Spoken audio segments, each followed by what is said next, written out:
સૌ મહેમાનો પૂજ્ય દાદાનો સત્કાર ભાવ અને આશીર્વાદ પ્રાપ્ત કરશે. આજે પ્રથમ જ વિનંતી કરી દઉં કે લાઈવમાં બને ત્યાં સુધી આપ કાર્યક્રમ અગાઉ મને જે કંઈ કહેવાનું હોય, જો કે આપે સૌએ આપનો સત્કાર ભાવ અને પૂજ્ય દાદાના કરકમળોથી આપે એ આ પરિવારનો સત્કાર ભાવ અને આશીર્વાદ પણ પ્રાપ્ત કરવાના જ છે. એ ક્રમ અમારો હંમેશનો હોય છે. પ્રથમ હરોળમાં અને ખાસ કરીને બધા જ ભક્તોને નમ્ર વિનંતી, અનુરોધ કે આપના બૂટ ચપ્પલ હવે ભાગવત ભગવાન પૂર્ણ પુરુષોત્તમ ભગવાન શ્રી કૃષ્ણની શબ્દ મૂર્તિ વાંગમય સ્વરૂપ અહીં બિરાજમાન છે. આપ સૌના બૂટ ચપ્પલને આપ યોગ્ય જગ્યાએ વિરામ આપશો. આપને એની ચિંતા રહેતી હોય તો એક બેગ સાથે રાખી અને એમાં આપના બૂટ ચપ્પલ એ જાળવશું. એક તકેદારી સાથે વિનંતી એ પણ કરી દઉં કે આપનો કિંમતી માલ સામાન, મોબાઈલ, પાકીટ, સોનાના ઘરેણાં વગેરે પણ ખૂબ કાળજીપૂર્વક જાળવશો, સાચવશો. શક્ય હોય તો સોનાના આવા કોઈ કિંમતી ઘરેણાં ન પહેરવા એવી પણ અમારા સૌ વતી આપને અનુરોધ સાથે સલાહ છે. સાથે સાથે કથા સત્ર પ્રારંભ થઈએ. જમણા હાથથી જવા ઈચ્છતા ભાઈઓ જમણા હાથથી જ જશે. ડાબા હાથથી જવા જતા બહેનો ડાબા હાથથી જ જશે. આખો વ્યાસપીઠની સામેનો વિભાગ આપણે આ બાજુથી આ બાજુ કે આ બાજુથી આ બાજુ ક્રોસ નહીં કરીએ તેવી વિનંતી છે. કથા સત્ર પ્રારંભ થયે આપ સૌની બિનજરૂરી આવન જાવન નિવારશો અને આપના બધા જના અમારા શીખે મોબાઈલ સાયલેન્ટ મોડમાં રાખશો એવી વિનંતી કરી રહ્યો છું.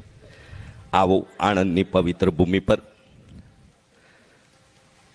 આ પરિવારના સ્વર્ગીય ભીખાભાઈ બાપુજી પટેલ સમસ્ત પરિવાર, સ્વર્ગીય ફુલાભાઈ ભીખાભાઈ પટેલ સમસ્ત પરિવાર, સ્વર્ગસ્થ પુરુષોત્તમ ભીખાભાઈ પટેલ સમસ્ત પરિવાર, સ્વર્ગસ્થ ઈશ્વરભાઈ ભીખાભાઈ પટેલ સમસ્ત પરિવાર અને પરમ ભગવદી પંકજ કુમાર ઈશ્વરભાઈ પટેલ તથા સમસ્ત પરિવાર દ્વારા મેં કહ્યું એમ કે ઠાકોરજીને આ ધરા ચરોતરની ધરા પર આ પરિવારને ફરી 5મી વખત યા તો એથી વધારે વખત આ આયોજનનો સદભાગી થવાનું સૌભાગ્ય સાંપડ્યું છે.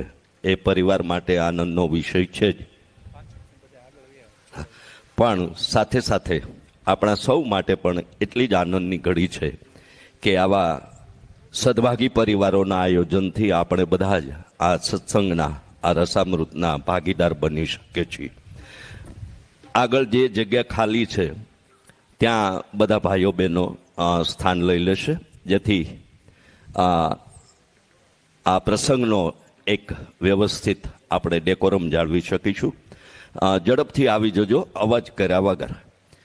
પણ અને કાયમ આ વ્યવસ્થા ગોઠવાય એવું વ્યવસ્થાપકોને વિનંતી કરીશ કે જીવન પ્રસારણની એક અને આ પ્રસંગની પણ એક ગરિમા જળવાઈ રહે, એક ડેકોરમ જળવાઈ રહે એવી બેઠક વ્યવસ્થા સૌને આપવા અને લેવડાવવા વિનંતી કરીશ.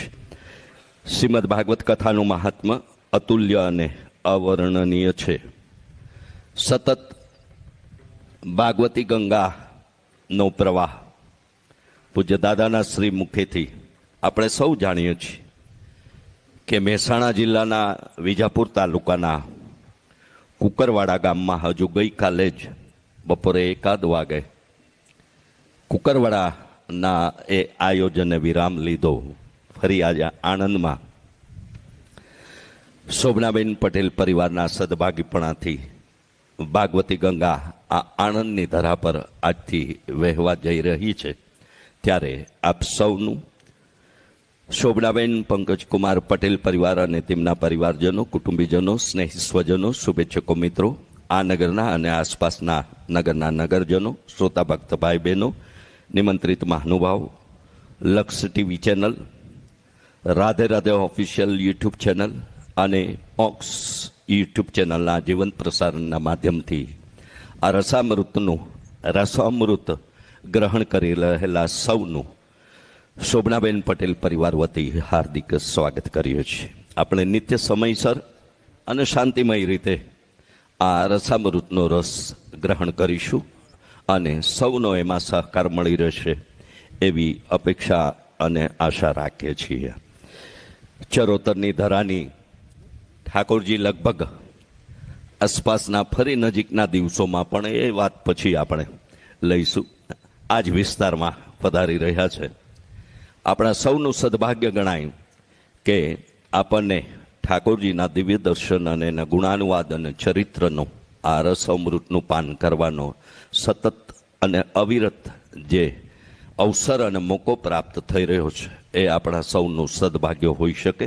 શ્રીમદ ભાગવત કથાના મહાત્માની અતુલ્ય અને અવર્ણનીય એ વર્ણનને વર્ણવવા પૂજ્ય જિજ્ઞેશ દાદા રાધે રાધેને વિનંતી કરતા સૌને જય શ્રી કૃષ્ણ, રાધે રાધે.